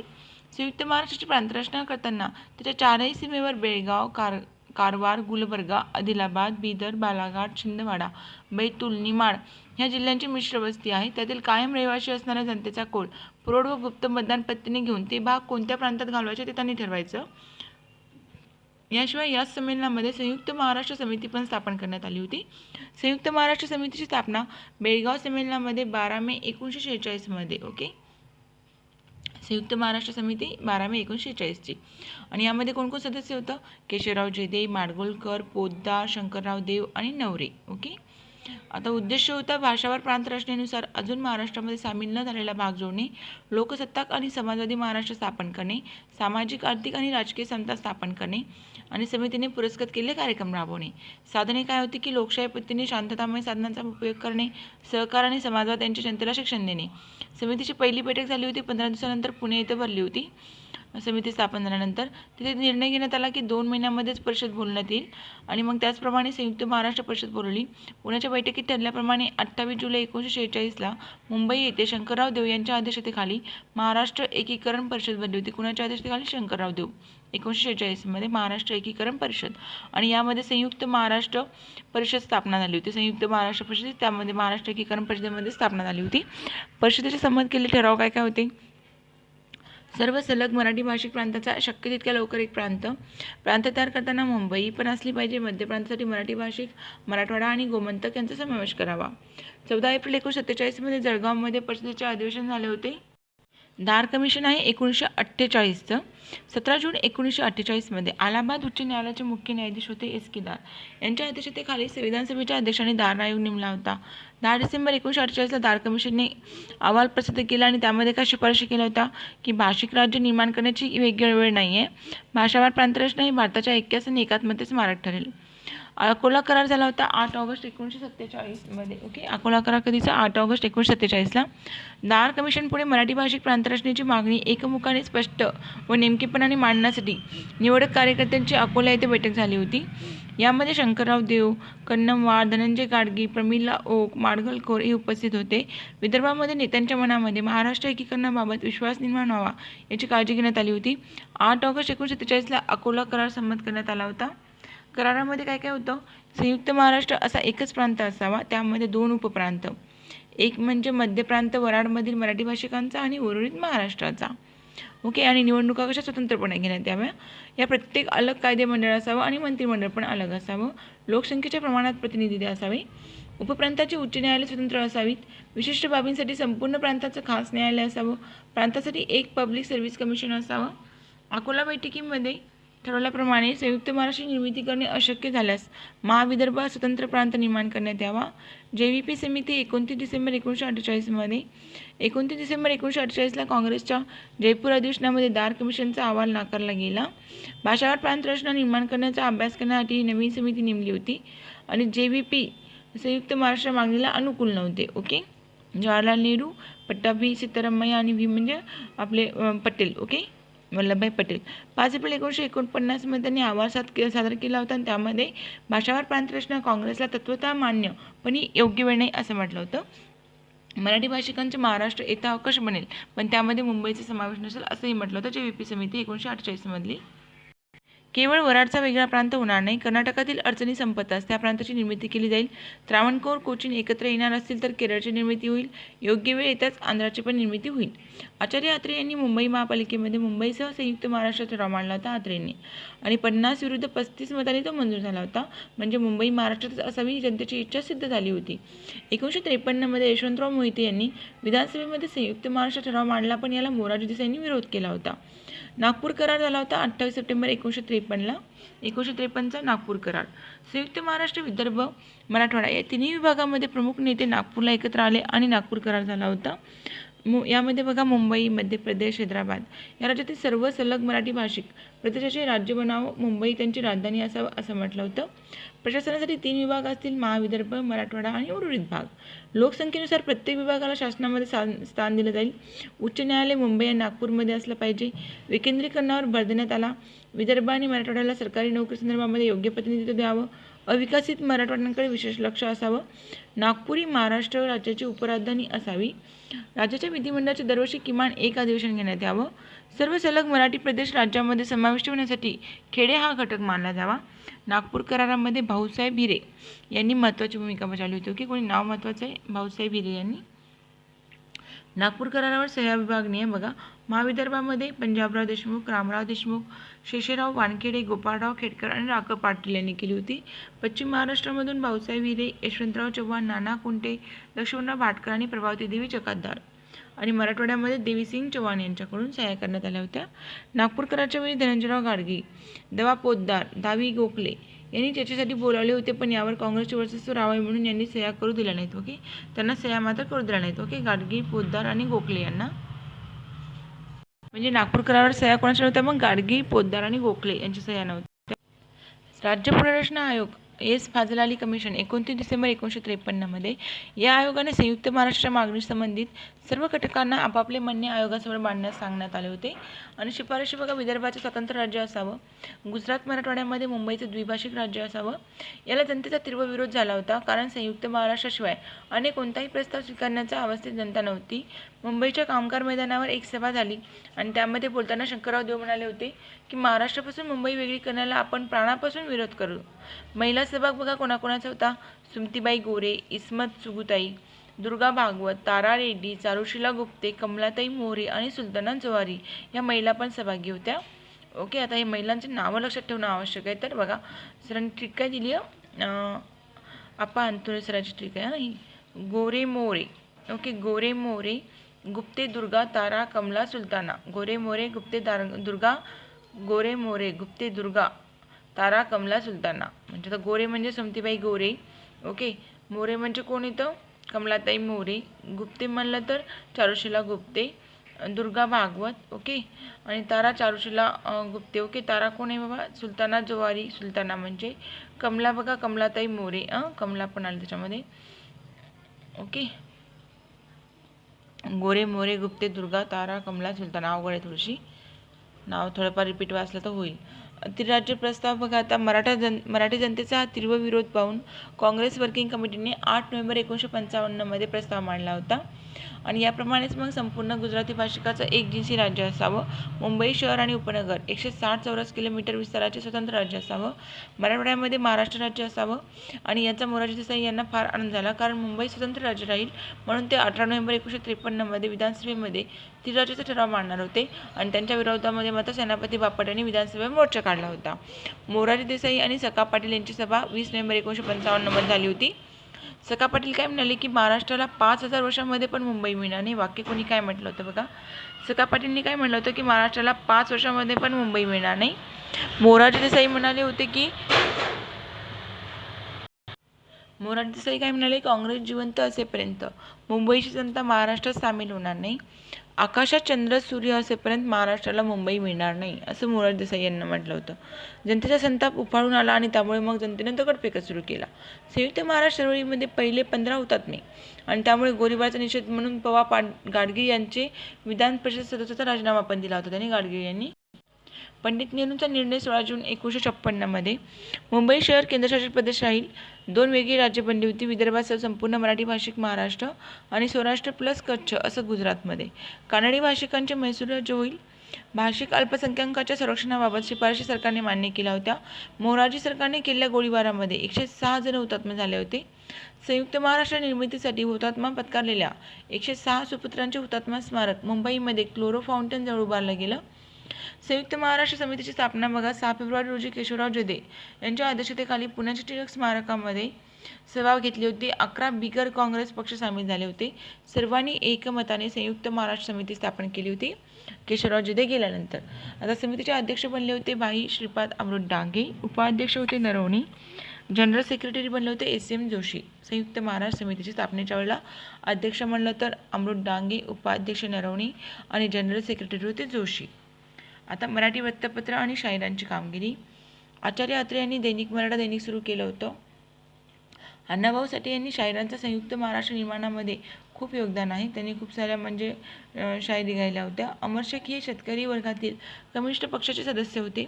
यांच्या पहाडी आवाजामुळे सभेच्या सुरुवातीला त्यांचे गाणे व्हायचे. अमर शेख यांचं. डॉक्टर बाबासाहेब आंबेडकरांची काय भूमिका होती तर भाषावार प्रांतरचना करण्यास फारसे उत्सुक नव्हते, पण निर्णय झाल्यासच मुंबई शहर हा महाराष्ट्राचा अविभाज्य भाग असल्यामुळे त्याचा समावेश संयुक्त महाराष्ट्रातच केला जावा असा त्यांचा मात्र आग्रह होता. संयुक्त महाराष्ट्रामध्ये काँग्रेसच्या नेत्यांची भूमिका. बाळासाहेब खेर यांनी मुंबई प्रांताचे मुख्यमंत्री होते आणि भांडवलदार धार्जिन होते. सामान्य जनता व मराठी भाषिकांपासून दुरावलेले होते. 1952 साली खेरांची कारकीर्द संपली आणि मोरारजी देसाई मुख्यमंत्री झाले होते. मराठी भाषिकांच्या दृष्टीने वाईट झालं होतं मात्र. मोरारजी हे संयुक्त महाराष्ट्राचे विरोधकच होते. यशवंतराव मात्र राजीनामा देणे, काँग्रेसने सोडणे, नेहरूंचा विश्वास मिळवणे या आपल्या भूमिकेशी ठाम होते, कारण त्यांच्या मते अंतिम निर्णय संसदच घेत असते. द्विभाषिक राज्याचा प्रयोग बघा. आता 7 ऑगस्ट 1956 मध्ये संसदेने महाद्विभाषिक राज्याचा कायदा पास केला होता. पश्चिम महाराष्ट्रामध्ये मुंबईसह 10 जिल्हे असतील, विदर्भामध्ये 8 जिल्हे, मराठवाड्यामध्ये 5 आणि गुजरात प्लस सौराष्ट्र मिळून 16 जिल्हे असतील. असे एकूण 39 जिल्हे विशाल राज्य होतं.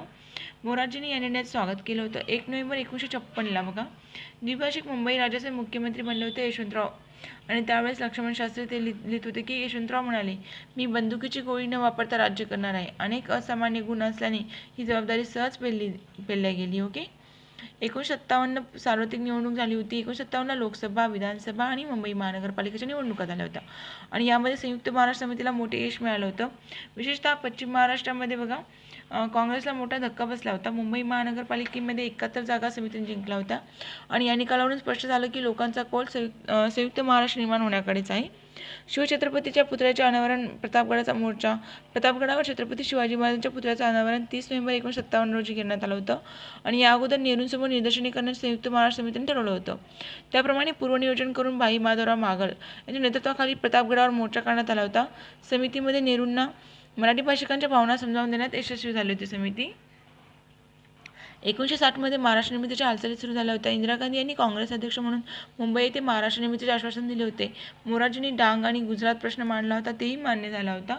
आणि मुंबई पुनर्रचना कायदा 1960चा केंद्र सरकारने महाराष्ट्र व गुजरात या 2 भाषावर प्रांत रचण्यास अनुमती दिली होती. डांगचा प्रदेश महाराष्ट्राला द्यावा की गुजरातला द्यावा यावर वाद होता मात्र.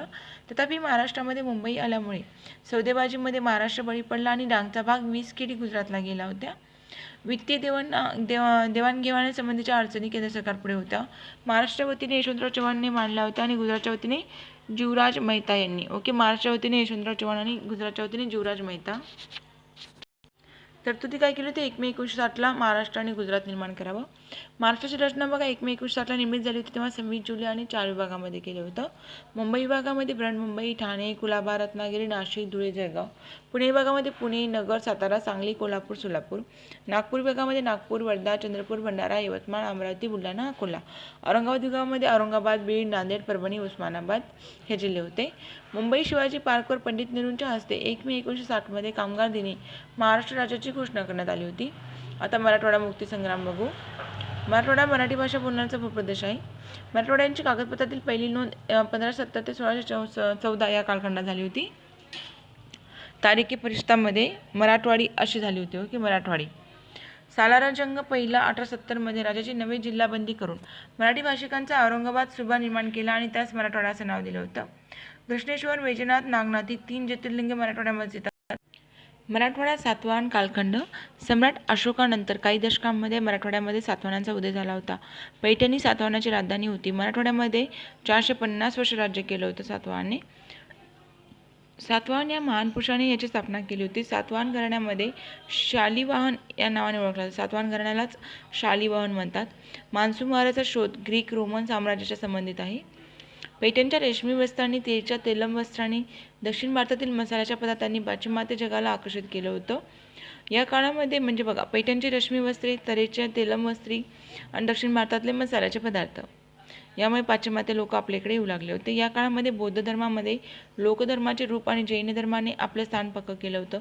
सातवाहनाचा कालखंड महाराष्ट्रामध्ये सुवर्णयुग म्हणून ओळखला जातो. मराठवाड्यामध्ये वाकाटक कालखंड होता. सातवाहनाच्या अधपतनानंतर मराठवाड्यामध्ये सरहद्दीवर वाकाटक घराणं आलं होतं. सातवाहनाचे वारसदार आंध्र प्रदेशामध्ये स्थलांतर होते. याच्या काळामध्ये हुयन संग या चिनी यात्रेकरून मराठवाड्याला भेट दिली होती आणि अजिंठा, औरंगाबाद, जंजाळ, धाराशिव या महायान गुंफांची निर्मिती झाली होती. मराठवाड्यामध्ये राष्ट्रकूट कालखंड 250 वर्षाचा होता. वेरूळमध्ये येल्लापूर हे त्यांचे प्रारंभीचे राजधानी केंद्र होते. ओके, राष्ट्रकूट कालखंडाचं राजधानी कोणती? येल्लापूर, त्यालाच वेरूळ म्हणतात. आता राष्ट्रकूटांना जिंकलेल्या प्रदेशामध्ये एकसूत्री अंमल ठेवता आला नाही, त्यामुळे त्यांना कंधार, दारूड, लातूर, धर्मापुरी हे ठिकाणी त्यांनी राजधान्या होत्या. याच काळामध्ये काळ्या पाषाणाच्या माध्यमातून वेरूळचे कैलास लेणी साकारले गेले. राष्ट्रकूटानंतर या भागामध्ये चालुक्यांचं वास्तव्य होतं. मराठवाडा यादव काळ 200 वर्ष राज्य केलं होतं मराठवाड्यामध्ये यादव काळाने. चालुक्याचे मांडलिक असलेल्या यादवांनी संधी मिळताच आपले स्वतंत्र घोषित केले. सातवाहनानंतर हा परिसर आपल्या प्रभुत्वाखाली ठेवणारे यादव हे अखेरचे हिंदू राजघराणे होय. देवगिरी यादवांची राजधानी आहे. यादव काळामध्ये हेमाडपंथी मंदिराचा प्रकार लोकप्रिय झाला होता आणि देवगिरीमध्ये दुर्गाचे शिल्प यादव काळातलंच आहे. ओके, आता मराठवाड्यामध्ये जे निजाम काळ होता ते बघू. औरंगजेब बादशहाचा मृत्यूनंतर 20 फेब्रुवारी 1707मध्ये अहमदनगरमध्ये झाला होता मृत्यू. 1707मध्ये औरंगजेबाचा. त्यानंतर मात्र त्यांच्या आधिपत्याखाली प्रदेश स्वतंत्र झाले आणि त्यामध्ये एक हैदराबाद निजाम उल मुल्क याने दक्षिणेमध्ये निर्माण केलं होतं. हैदराबादला कोणी निर्माण केलं? मग निजाम उल मुल्क याने. हिंदुस्थानच्या इतिहासामध्ये 1713मध्ये हे वर्ष महत्त्वपूर्ण ठरलं. याच वर्षी बाळाजी विश्वनाथला पेशवेपद मिळालं होतं. दिल्लीच्या राजकारणामध्ये सत्तांतराने सय्यद बंधू गादीवर बसले होते आणि याच काळामध्ये दक्षिणेमध्ये सुभेदार म्हणून कमरुद्दीनची म्हणजेच निजाम उल मुल्कची नेमणूक करण्यात आली होती. कमरुद्दीन म्हणजेच कोण आहे? निजाम उल मुल्क. निजामाचे दक्षिणेतील सत्तांतर शिक्कामोर्तब करण्यात आले होते. साखरखेड्याची लढाई झाली होती मुबरीज खान आणि निजाम यांच्यामध्ये 1 ऑक्टोबर 1724मध्ये. निजाम उल मुल्क नंतर त्याचा मुलगा होता निजाम अली, हा हैदराबाद संस्थानाचा राजा झाला होता. त्याने स्वतःच निजाम अशी पदवी धारण केली होती. निजाम मीर उस्मान अली याच्या काळामध्ये मराठवाडा मुक्तीसंग्राम घडून आला होता. तैनातीपूर्वीचा करार बघू आपण. या करारामुळे निजामाने कडप्पा, कर्नूल, अनंतपूर, बेल्लारी हे जिल्हे ईस्ट इंडिया कंपनीला दिले होते आणि 12 ऑक्टोबर 1800मध्ये तैनातीपूर्वीचा करार झाला होता. मीर उस्मान अलीची कारकीर्दमध्ये काय घडलं होतं? 7वा आणि शेवटचा निजाम होता. 29 ऑगस्ट 1911मध्ये गादीवर आला होता. पहिल्या महायुद्धामध्ये त्याने भरपूर मदत केली, पण इंग्रजांनी याला हीज एक्झाल्टेड हायनेस असा खिताब दिला होता. कुणाला? मीर उस्मान अलीला हीज एक्झाल्टेड हायनेस असा गौरव मिळालेला इंग्रजांकडून. स्वतंत्र इस्लामी राज्य निर्माण करण्याचे त्याचे स्वप्न होते. हैदराबाद राज्यामध्ये राजभाषा फारसी होती. 1917मध्ये हैदराबादला उस्मानिया विद्यापीठ स्थापन झालं होतं. हैदराबाद राज्यामध्ये 11% मुसलमान होते, परंतु नोकऱ्यामध्ये त्यांचं प्रमाण 75% होतं. सामाजिक आणि सांस्कृतिक जागृती बघा. परभणीचे गणेश वाचनालय हे मराठवाड्यामधलं सर्वात जुनं वाचनालय गणेश वाचनालय 1901मध्ये स्थापन झालं होतं. 1891मध्ये लोकमान्य टिळकांनी लातूरला पहिली जिनिंग प्रेस काढली होती. 1920मध्ये औरंगाबादमध्ये बलवंत वाचनालय वाघमारे यांचं होतं. ओके. 1931मध्ये हैदराबाद महाराष्ट्र साहित्य संमेलन घेण्यात आलं होतं आणि अध्यक्ष बनले होते श्रीधर व्यंकटेश केतकर. संजीवनी साप्ताहिक वाघमारे यांचाही मराठी भाषेत चिंता व्यक्त केली गेली. याच्यामध्ये मराठवाडा साप्ताहिक वाघमारेंचं, संजीवनी पण वाघमारे. निजाम विजय हे साप्ताहिक मात्र लक्ष्मणराव फाटक यांचं. निजाम विजय लक्ष्मणराव फाटक. महाराष्ट्र परिषदांचं कार्य काय होतं बघू. 1921मध्ये आंध्र जनसंघमची स्थापना झाली होती आणि त्यातूनच पुढे आंध्र महासभा निर्माण झाली. आंध्र महासभेमध्ये कर्नाटकामध्ये कर्नाटक परिषद, मराठवाड्यामध्ये महाराष्ट्र परिषद. महाराष्ट्र परिषदेमध्ये 5 अधिवेशने झाली होती. कुठे कुठे झाली होती? ठिकाणं महत्त्वाची: परतूर, लातूर, उमरी, औरंगाबाद, सेलू आणि लातूर. ओके. परतूर, लातूर, उमरी, औरंगाबाद आणि सेलू अशा 5 ठिकाणी झालं होतं. मराठवाड्यामध्ये जनतेला संघटित करण्याचे पायाभूत कार्य महाराष्ट्र परिषदेने केले आहे. उमरीच्या अधिवेशनानंतर परिषदेचे कार्य जहाल होत गेले. ओके. उमरीच्या अधिवेशनानंतर स्टेट काँग्रेसची स्थापना झाली आणि बंदी आणि सत्याग्रह आंदोलने बघू. 29 जून 1938मध्ये स्टेट काँग्रेसची स्थापना. 29 जून 1938ला. 7 सप्टेंबर 1938ला निजामाने स्टेट काँग्रेसवर बंदी घातली. स्वामी रामानंद तीर्थ हे जहाल गटाचे नेते बनले. निजामाने स्टेट काँग्रेसवर बंदी घातल्यानंतर त्यांना कायदेभंग करण्यापासून पर्याय उरला नाही. स्टेट काँग्रेस आणि जातीवादी संघटना यांच्या सत्याग्रहामध्ये गल्लत होऊन स्टेट काँग्रेसबद्दल गैरसमज वाढू लागले. म्हणून महात्मा गांधींच्या आदेशावरून स्टेट काँग्रेसचा सत्याग्रह स्थगित करण्यात आला. आता हिंदू महासभेवर सहभाग बघू. या हैदराबाद संस्थानामध्ये स्टेट काँग्रेसचा सत्याग्रह स्थगित झाल्यानंतर हिंदुत्ववादी संघटनांनी लढ्यात पुढाकार घेतला. सेनापती बापटांनी संस्थानामध्ये जाऊन सत्याग्रह करण्याची घोषणा केली तेव्हा त्याला नामपल्ली स्टेशनवर अटक करण्यात आली होती आणि हिंदू महासभेच्या 6 तुकड्या कायदेभंग करून तुरुंगात गेल्या होत्या. संस्थानातील हिंदूंना न्याय, अधिकार, स्वातंत्र्य मिळावं म्हणून सावरकरांनी खूप प्रयत्न केले. आर्य समाजाचं कार्य 241 शाखा होत्या आर्य समाजाच्या. हैदराबाद संस्थानामध्ये हिंदू प्रजेवर अन्यायाकडे लक्ष वेधण्यासाठी आर्य समाज सफल ठरला होता. 24 ऑक्टोबर 1938मध्ये 10 महिने सत्याग्रह लढा दिला होता. आर्य समाजाला जात पात भेद, स्त्री पुरुष भेद मान्य नव्हतं. तेलंगणा, कर्नाटक विभागाच्या तुलनेमध्ये मराठवाडा विभागामध्ये आर्य समाज अधिक प्रभावी होता. गुंजोटी येथे तरुण वेदप्रकाश यांची क्रूर हत्या झाली होती आणि हैदराबाद संस्थानामध्ये पहिला हुतात्मा होण्याचं श्रेय वेदप्रकाशाकडे गेलं. भाई श्यामलाल यांची बिदर तुरुंगामध्ये हत्या करण्यात आली होती. संस्थानामध्ये आर्य समाजाच्या वतीने पहिला सत्याग्रह 31 जानेवारी 1939 झाला होता. आता आंबेडकरांची काय भूमिका होती. निजाम राजवटीमध्ये पश्ता अक्वाम या नावाची संघटना कार्यरत होती. पश्ता अक्वाम. आणि यात काही दलित नेते होते, ते निजामांचे समर्थक होते. हैदराबादमध्ये दलित नेते व्यंकटराव आणि श्यामसुंदर अतिशय जहाल भाषेत दलितांना प्रक्षोभित करत असत आणि निजामाबद्दल निष्ठा व्यक्त करत असत. दलितांचा आणखी एक नेता होता PN राजभोग. यांनी सिकंदराबाद येथे जाहीर सभा घेऊन हैदराबाद मुक्ती संग्रामाला पाठिंबा दिला. बाबासाहेबांनी काय म्हटलं होतं? निजाम हा भारताचा शत्रू आहे, त्याला मदत करून दलित वर्गाने जातीला समाजाला काळीमा फासू नका. निजाम हा शत्रू आहे, त्याची बाजू घेऊ नका. आता वंदे मातरमची चळवळ झाली होती, त्यामध्ये विद्यार्थ्यांची चळवळ होती ती. वंदे मातरम विद्यार्थी चळवळीमध्ये हैदराबाद शिक्षण संस्थेमध्ये वंदे मातरम म्हणण्यास बंदी होती आणि गोविंदभाई श्रॉफ विद्यार्थ्यांना चेतावणी देत होते म्हणून त्यांना नोकरीतून काढून टाकलं होतं. 14 नोव्हेंबर 1938मध्ये विद्यार्थ्यांनी वसतिगृहामध्ये वंदे मातरम म्हणण्यास सुरुवात केली आणि 16 नोव्हेंबर 1938मध्ये विद्यार्थ्यांनी अन्नत्याग सत्याग्रह केला होता. वंदे मातरम आंदोलनामध्ये सहभागी झालेल्या कॉलेजातून काढून टाकण्यात आलेले नागपूर विद्यापीठाचे कुलगुरू TJ केदार यांनी उस्मानिया विद्यापीठातून काढून टाकलेल्या विद्यार्थ्यांना प्रवेश दिला होता. या चळवळीला पाठिंबा बघा त्रिपुरी काँग्रेस अधिवेशनात देण्यात आला होता. नेताजी सुभाषचंद्र बोस आणि पंडित नेहरूंनी पण दिला होता आणि सर्वच राजकीय कार्यकर्त्यांनी पण पाठिंबा दिला होता. आता गुप्त आंदोलन पर्व बघू. संस्थानामध्ये स्टेट काँग्रेसची बंदी चालूच होती. स्टेट काँग्रेसचे नाव बदललं तर स्टेट काँग्रेसवरची बंदी उठवू असे निजाम सरकारचे म्हणणे होते, पण वाटाघाटीतून काही निष्पन्न होत नव्हते.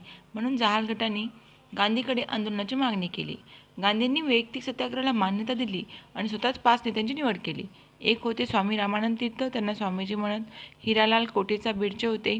देवारामजी चव्हाण उस्मानाबादचे. अच्युतभाई देशपांडे औरंगाबाद आणि मोतीलाल मंत्री बीडचे. हिरालाल कोटेचा आणि मोतीलाल मंत्री बीडचे होते. देवरामजी चव्हाण उस्मानाबाद, देशपांडे औरंगाबाद. चर्चा चळवळीमध्ये भाग घ्यावा असा आग्रह होता. 16 ऑगस्ट 1942मध्ये स्वामीजींनी म्हणजे स्वामी रामानंद तीर्थ यांनी नामपल्ली स्टेशनवर अटक करण्यात आली आणि त्याच्यासोबत 30 जणांनाही पकडलं होतं. लोकसहभाग आणि सशस्त्र आंदोलनाबद्दल 3 जुलै 1946मध्ये स्टेट काँग्रेसवर बंदी उठवली होती बंदी त्याच्यावरची. आणि राज्य चालवताना हैदराबाद संस्थानाचा धर्माचा आधार घेत नोकरी स्वतंत्र नाकारत असे मत पंडित नेहरूंनी उदयपूरला काँग्रेस अधिवेशनामध्ये मांडलं होतं. रझाकार संघटनेमध्ये कासिम रजवी इत्तेहादुल्लू निमलष्करी संघटना होती. रझाकार संघटनेचा प्रमुख कोण होता? कासिम रजवी इत्तेहादुल्लू. या संघटनेच्या निजामाच्या वैयक्तिक कोषातून आर्थिक सहाय्य मिळत होतं. रझाकारांचा वापर करून दहशतीचे वातावरण निर्माण केले होते. त्यातच अर्धापूर गोविंदराव पानसरे यांचा रझाकाराने 21 ऑक्टोबर 1946 मध्ये खून केला होता. पानसरे संस्थानातील स्टेट काँग्रेसचे पहिले हुतात्मा ठरले होते. नवीन निवडणुका म्हणलं तर स्टेट काँग्रेसमध्ये त्यात स्वामीजींचा गट प्रचंड बहुमताने निवडून आला होता. मवाळ गटाचे नेते बी रामकिशनराव पराभूत झाले होते. स्टेट काँग्रेसचे पहिले अधिवेशन झाले होते 16, 17, 18 आणि 1947 मध्ये हैदराबाद सिकंदराबादमध्ये. मुक्तीसंग्रामाचा प्रत्यक्ष प्रारंभ स्टेट काँग्रेसच्या कार्यकारिणी बैठक जुलै 1947 मध्ये हैदराबादमध्ये झाला होता आणि यामध्ये लोकांनी 2 महिने प्रत्यक्ष लढ्यामध्ये सहभाग घेण्याचं आवाहन केलं होतं. त्यामध्ये 2 दिवस पाळण्याचे आदेश देण्यात आले होते आणि 7 ऑगस्ट संघराज्यामध्ये सामील होण्याचा दिवस साजरा केला होता. 7 ऑगस्ट हा संघराज्य सामील होण्याचा दिवस आणि 15 ऑगस्ट भारताच्या स्वातंत्र्याचा दिवस. मराठवाड्यामध्ये सर्व जिल्ह्यामध्ये तालुका पातळीवर 7 ऑगस्ट हा दिवस संघराज्य सामील होण्याचा दिवस म्हणून पाळला आणि 7 ऑगस्टचा अनुभव घेऊन निजामाने एक फर्मान काढलं. कोणत्याही परराष्ट्राचा ध्वज समारंभाने सार्वजनिक सभेमध्ये फडकवला जाणार नाही. जो कोणी हा हुकूम मोडेल त्याला 3 वर्षे सजा होईल. पण स्वामीजींनी न जुमानता ध्वज फडकवायला सुरुवात केली आणि मोठ्या प्रमाणात ध्वज फडकू लागले. तेलंगणा, कर्नाटकात 7 ऑगस्ट हा झेंडा दिन तेवढ्याच उत्साहाने पाळला गेला. तेलंगणामध्ये, कर्नाटक 29 नोव्हेंबर 1947 सरदार पटेलांनी घटना समितीमध्ये जैसे थे करार सादर केला. जैसे थे याचा अर्थ काय? हैदराबाद संस्थान आणि इंग्रज सरकारमध्येचे संबंध होते तसे स्वातंत्र्यानंतरही राहतील असे करण्यात आले तर आले, पण निजामाने ते पाळलेच नाही. 1948 मध्ये ऑपरेशन पोलो झालं होतं बघा, पोलीस ॲक्शन. भारताचा गव्हर्नर जनरल 31 ऑगस्ट 1948 ला निजामाला एक पत्र पाठवलं होतं. निजामाने थोडेसे धाडस दाखवले आणि रझाकारी संघटनेवर बंदी घातली. जनतेच्या मनातील भीती दूर करावी म्हणून त्यांनी या पत्राची बेदखल घेतली. 7 सप्टेंबर 1948 मध्ये भारत सरकारने सैन्य दलाला हैदराबादवर चढाई करण्याचे आदेश दिले. 13 सप्टेंबर 1948 ला सकाळीच पहाटे 4 वाजता संस्थानाविरुद्ध पोलीस ॲक्शनची कारवाई झाली. प्रत्यक्ष कारवाई 13 सप्टेंबर 1948 ला भारतीय फौजा हैदराबाद संस्थानामध्ये 3 वेगवेगळ्या ठिकाणी घुसल्या होत्या. योजना कोणी तयार केली होती? जनरल गोडार्ड यांची होती. Okay, Goddard. हैदराबाद भोवती असलेल्या निजामी फौजांनी लिंगमपल्लीपर्यंत माघार घेतली होती. 17 सप्टेंबर 1948 मध्ये निजामाने शरणागती पत्करली. निजामाचा सेनाप्रमुख होता जनरल अल इद्रिस. ओके, नागपूर करार झालेला बघा 28 सप्टेंबर 1953 मध्ये. नागपूर करार कधीचा आहे? 28 सप्टेंबर 1953 ला. संयुक्त महाराष्ट्र निर्मितीच्या वेळी विदर्भाने फार खळबळ केली, मात्र स्वामीजींनी बिनशर्त महाराष्ट्रावर विश्वास ठेवून मराठवाडा संयुक्त महाराष्ट्र सामील केला. स्वामीजीबद्दल एस.एम. जोशी म्हणाले, स्वामी रामायण तीर्थ नाव भारतात प्रादेशिक ऐक्य आणि लोकशाही यांच्या संदर्भामध्ये सुवर्णाक्षराने लिहिलं गेलं.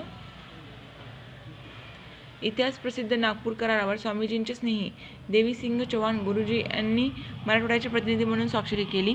मुक्तीसंग्रामाचे शिल्पकार स्वामी रामायण तीर्थ होते.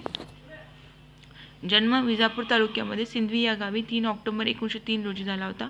त्यांचं नाव होतं व्यंकटेश भगवानराव खेडगेकर. आईचं नाव होतं लक्ष्मीबाई. शिक्षण, प्राथमिक शिक्षण गाणगापूर येथे झालं.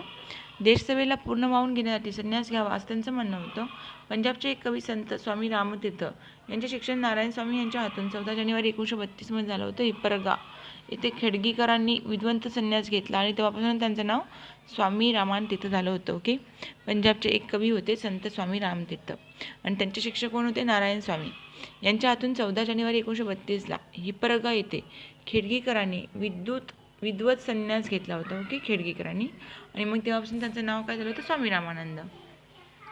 1952 मध्ये गुलबर्गा मतदारसंघातून आणि 1957 मध्ये औरंगाबाद मतदारसंघातून स्वामीजी लोकसभेवर निवडून आले होते. 1967 पूर्व गोदावरी जिल्ह्यामध्ये आश्रम होतं. स्वामीजी त्या आश्रमामध्ये स्वामी रामतीर्थ इन्स्टिट्यूट ऑफ पीस ही संस्था स्थापन केली होती.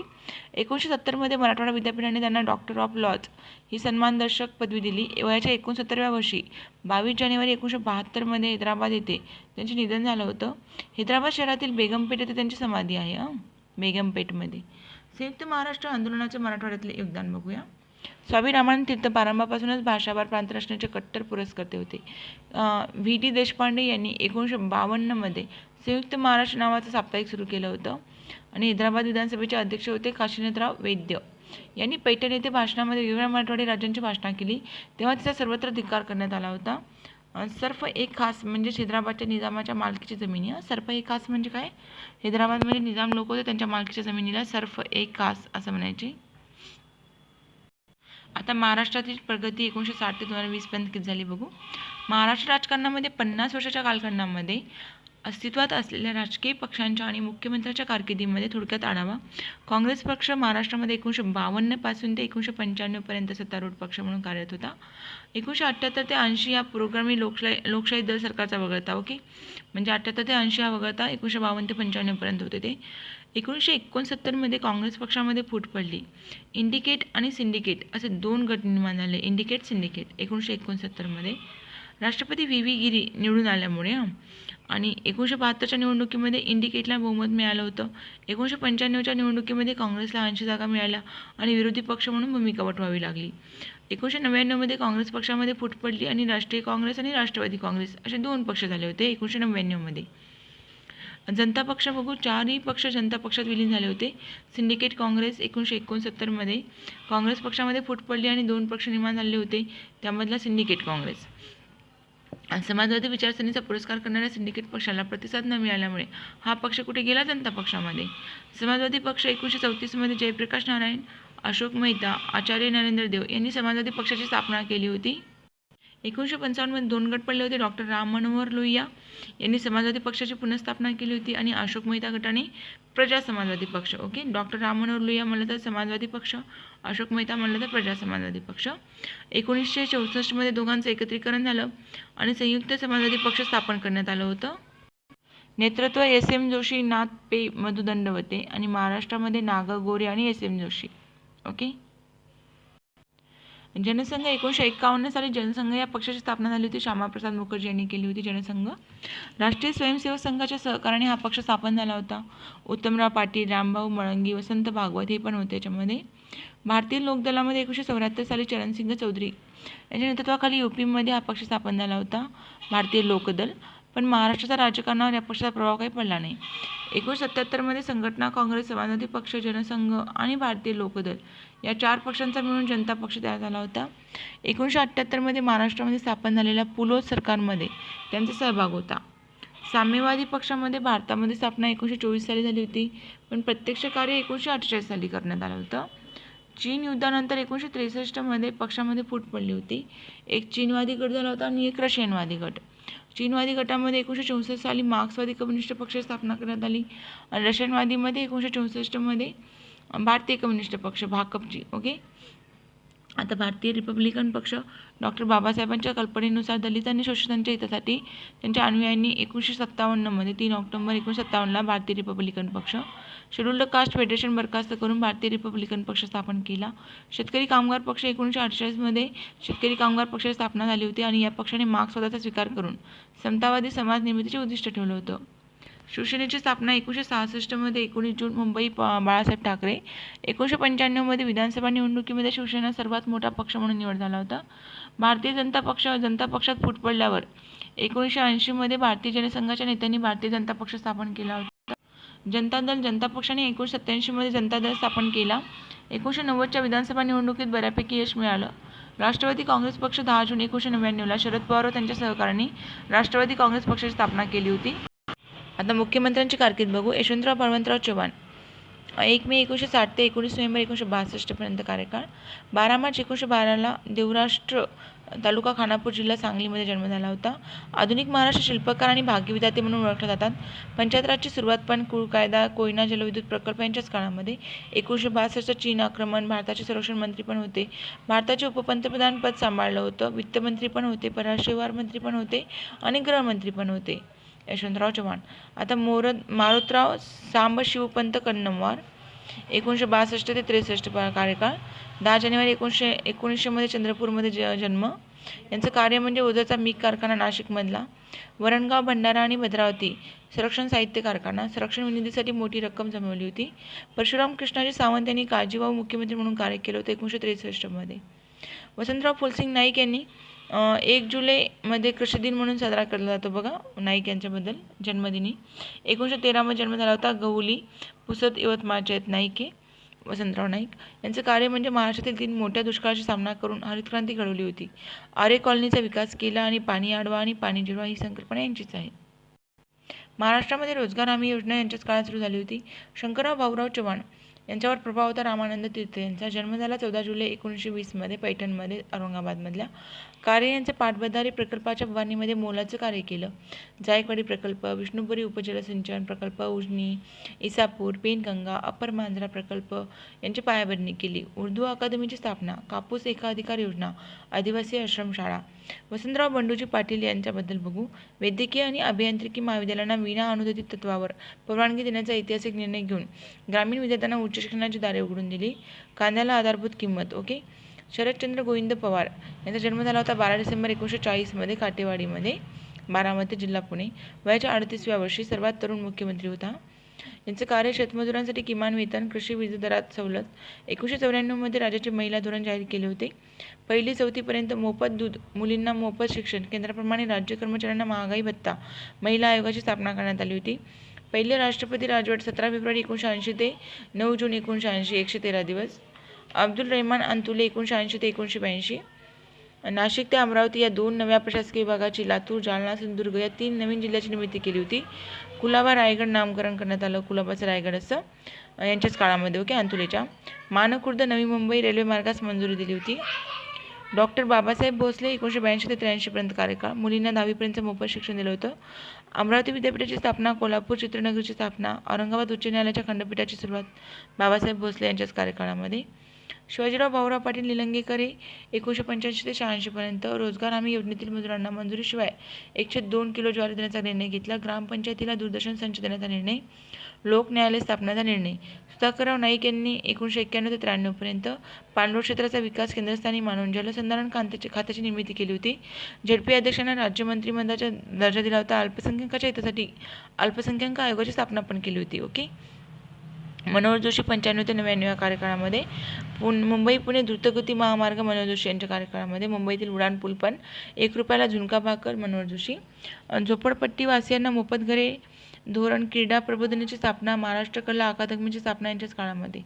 नारायण राणे हिंगोली आणि गोंदिया 2 नवे जिल्हे. 1999 माहिती तंत्रज्ञान वर्ष घोषित केलं. विलासराव दगडोजीराव देशमुख राज्यामध्ये गुटखा डान्स बारवर बंदी केली होती. SEZ स्थापनेत, स्पेशल इकॉनॉमिक झोन स्थापनेला चालना दिली होती.